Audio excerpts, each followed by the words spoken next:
Here comes a new challenger!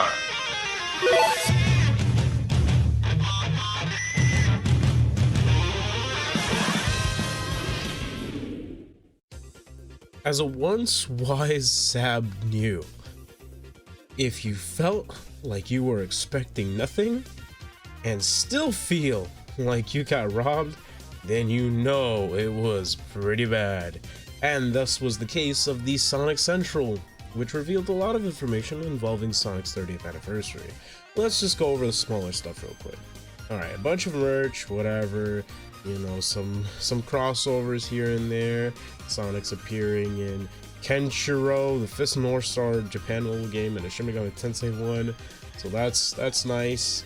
What else? The Sonic Forces, he's getting Super Sonic and the Werehog, the Speed Battle game, the mobile game, right? They're also including a Pirate Sonic and Shadow, which the Pirate Sonic looks like Darius from Faye. I don't know if any of you guys see it though. It's well, not from Faye, but like the pirate version of him that's in Faye, right? Like you know. But anyways, so like, where do I begin? I guess we can start off with the cartoon announcements, because obviously everyone already knows about Sonic Colors Ultimate, so I'll save that one for like the second to last thing, you know. So the cartoons. So Sonic Prime, you know, Netflix show happening 2022. Not much said other than 26 episodes when it launches on Netflix next year. Woohoo! I mean, the people working on it, they're definitely talented, but just as any talent, they definitely had their rough spots. But I'm not going to talk about those. So instead, I'm going to have full faith that this cartoon will be good. And they said something about a Shadowverse, a something verse. Is this a Sonic Far From Home? I mean, sorry. It's I don't know, Miles.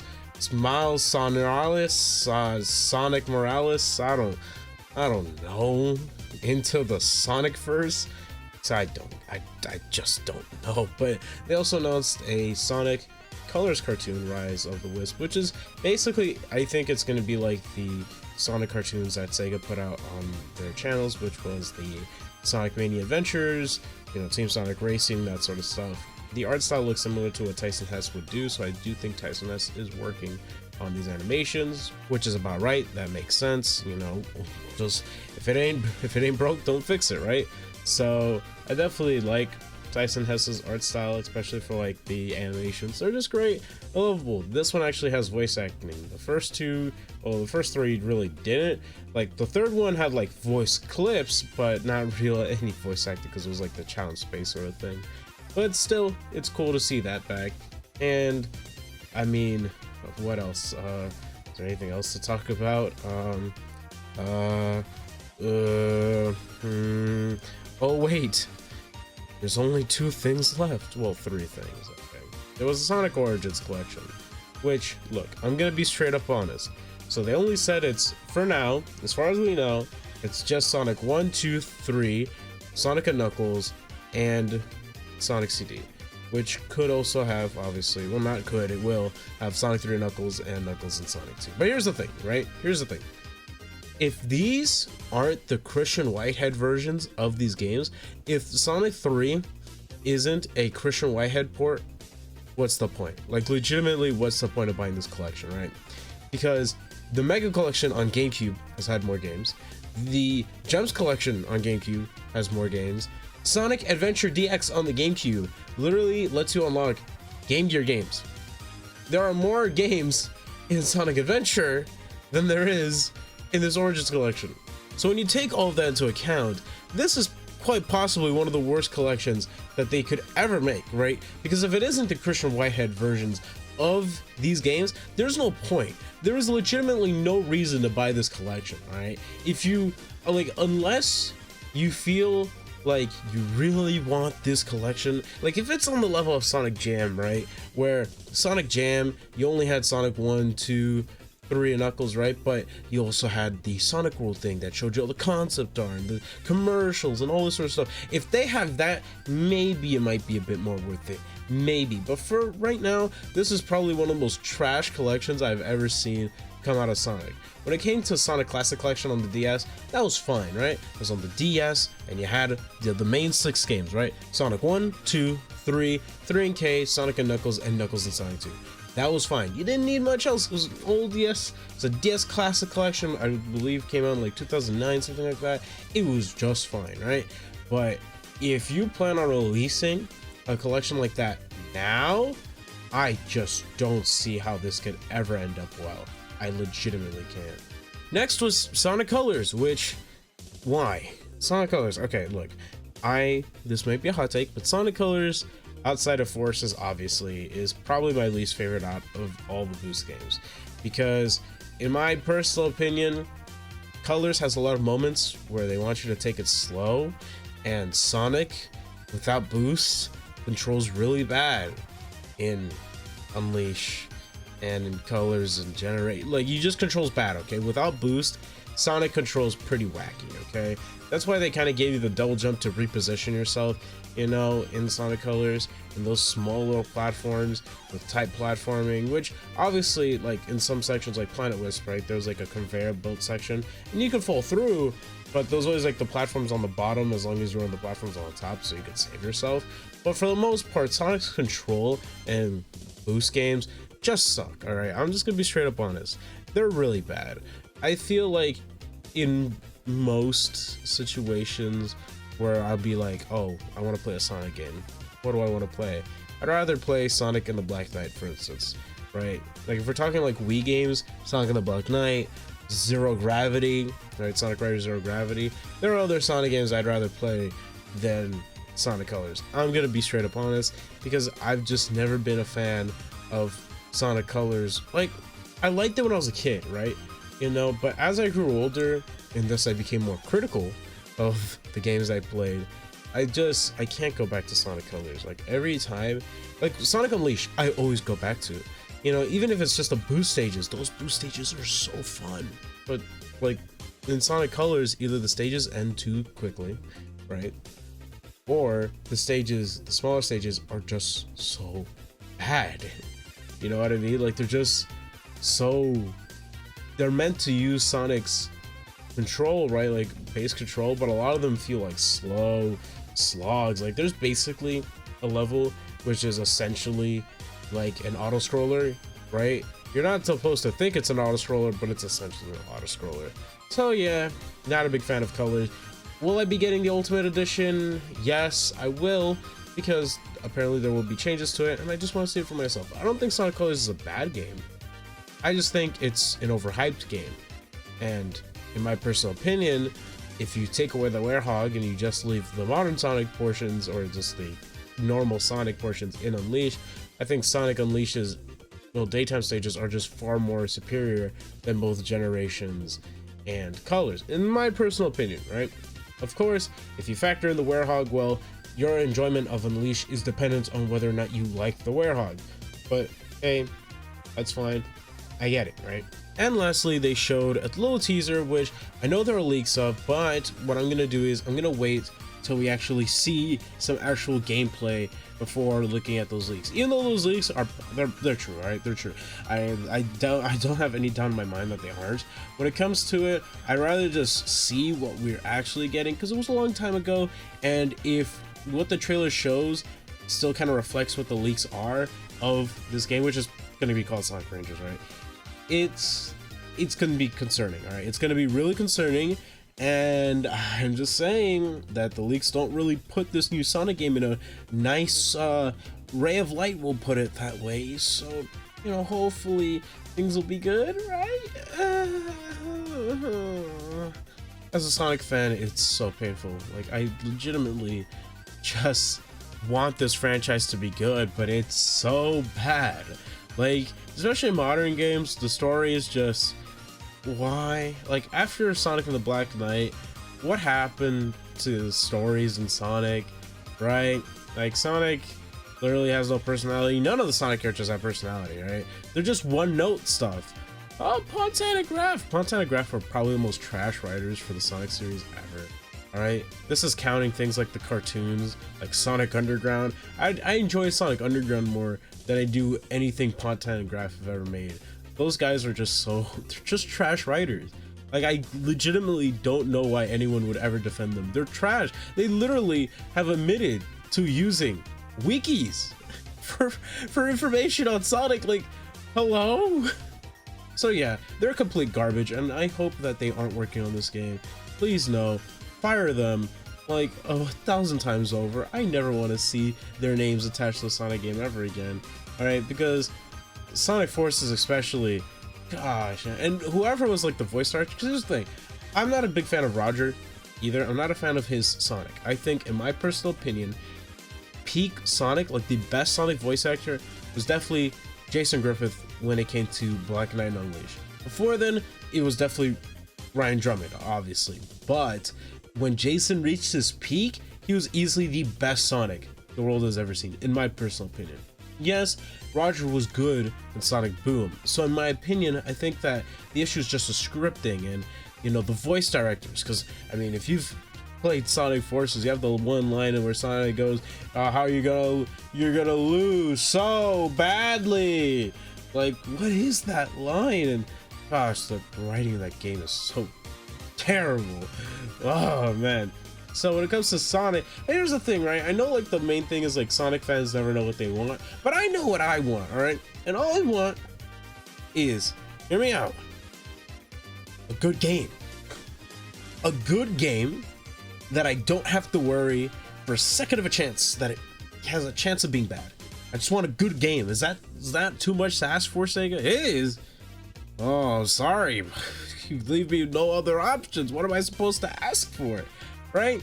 Because as a fan of this franchise, all right, I grew up with its highs and its lows, okay? I played Sonic 06. I grew up playing Heroes and Shadow the Hedgehog. I also grew up with the adventure games, the classic games. I love Sonic, all right? Sonic, back then, if I was a kid and you asked me like, oh, like, what was your favorite franchise? Young Sab, and I'd say, Sonic, free, I love Sonic, yay! And as I grow older, I'm just like, man, I hate Sonic so much, please. Right? His main issue with Sonic Team is that they keep listening to fans when that's exactly what they should not be doing. I talked about how, like, for instance, they gave up on playable characters, right? It's mainly just been Sonic. But the problem with them doing playable characters is that they keep making them too radically different from the main gameplay style, right?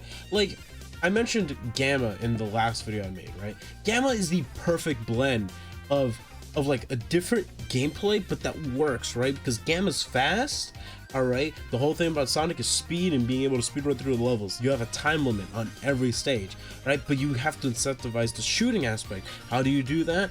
Easy. You give lock-on and enemies timer boosts, you know, timer bonuses, stuff like that. That incentivizes the shooting mechanic and the speed of Gamma, and Gamma's levels go by really quickly in that sense.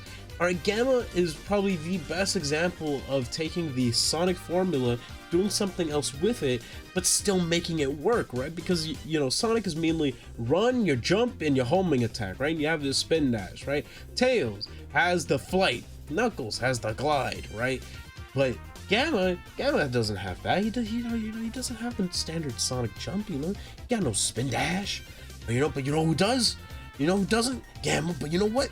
That's fine because you got the gun, right? And the gun and the level and the way they handled Gamma was so perfect. They meshed really well. But Sega can't seem to replicate that ever again. So they're trash again.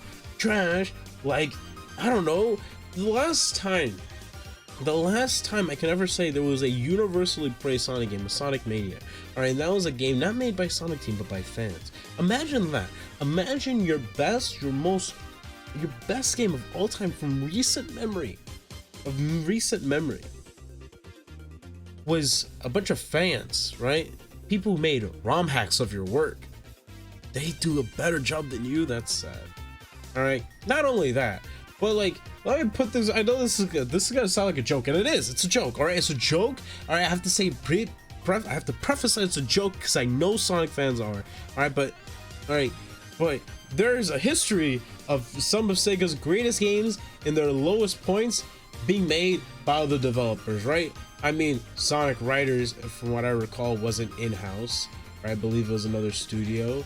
When it came to the storybook games, it wasn't really done by the main Sonic team, right? It was like Team B. Team B, I believe, made Black Knight, right? Okay, how about the fact that they're, according to IGN, the only Sonic game rated a 10 out of 10, all right? 10 out of 10, perfect score. The one Sonic game with a perfect score, Sonic Pocket Adventure. Now that in itself is a meme, but that was made by Dimps, all right, who was essentially SNK. They weren't Dimps at the time, but it was essentially made by developers from SNK who later formed Dimps. All right, when Sonic was in his rough moments within the 2005 to 2006 and 7s, right, you had the Rush games. Rush games weren't made by Sonic team, they were made by Dimps. All right, Sonic Vance, made by Dimps. I'm just saying, clearly Sega Sonic team can't do anything with this series anymore, because the last time they did anything right was in the classic games and the adventure games. All right, and say what you will about adventure now. Oh, they did age too greatly, Sab. I don't care. Those games are still fun to play, and if it's a still fun to play game, then it can't age that horribly, right? Like, you can criticize aspects like Big of the Cat or the mech sections in Adventure 2, all right, but if people still play those games and people still have fun with those games, then it clearly can't be that bad for you to want to go back to it. I'm just saying, all right? I'm spinning a little. So with that being said, all right, Sonic team, I hope and pray that this Sonic Rangers, whatever happens, however it turns out to be, that it's fun and great and exhilarating, and that I don't feel like I wasted $60 on it if it does end up being full price. But if it does feel like a waste of time, alright, I will try to find a way to refund or sell the game, because I just can't take it anymore. I want a good Sonic game by developers that once knew how to make these games. I don't know what happened. I legitimately don't know. I know it's a rant, but like, especially with this Sonic presentation, right? It's like basically a direct. They really showed us nothing that we didn't already know, either because of leaks, right? Because of listings that they did. And even still, the announcements they made weren't really all that grandiose, right? I mean, like, when it came to their 20th anniversary, we had Sonic Generations, and Generations, you know, say what you will about Generations, there was hype around that game. Alright, this game is no hype. It literally has no hype to build off of, because what do you see? Sonic Run Forest. Ooh, that's it. Like, what? What is that? Your franchise, your lead mascot franchise is literally dying in the public eye, right? Alright, the only thing that carries Sonic is in the US. US carries Sonic. Without the US, Sonic would not be anywhere, because Sonic's not that popular in Japan. Alright, if anything, I might see this might be a reality, alright? A reality I fear, because I love Sonic. But there probably might be a day where Sonic gets replaced as a mascot. I'm serious. I think, like, if Sonic Team can't keep it together, if Sega can't keep it together, then clearly they need a franchise that is actually worth the Sega moniker, right? Because if you're gonna have a mascot character, it can't be one you treat this badly, okay? Like, it literally can't. Alright, there's a reason why Mario is like Nintendo's biggest franchise, right? It's not only just their mascot, it's their biggest moneymaker. Sonic could be their biggest moneymaker, but as time goes on, I'm starting to notice more games that are basically becoming the moneymakers, right? Yakuza is growing in popularity, so is Puyo Puyo. You know, franchises that were only popular in Japan are now starting to rise in the US. I'm telling you guys, it probably might happen. We might see one day where Sonic no longer becomes a mascot of Sega, right? And if that happens, well, then it happens. I don't know what to really say when it does, if it does. And if it doesn't happen, hey, I'll be happy. But for right now, Sonic Team has not given me the confidence I would like to have for Sonic going forward. With that all being said, sorry for the rant, but please take care of yourselves. Subscribe! Haha, funny red button, please do it. Please, I beg, come on, yeah, please. Okay, and with that all being said, please take care of yourselves and have an amazing rest of your day. Peace!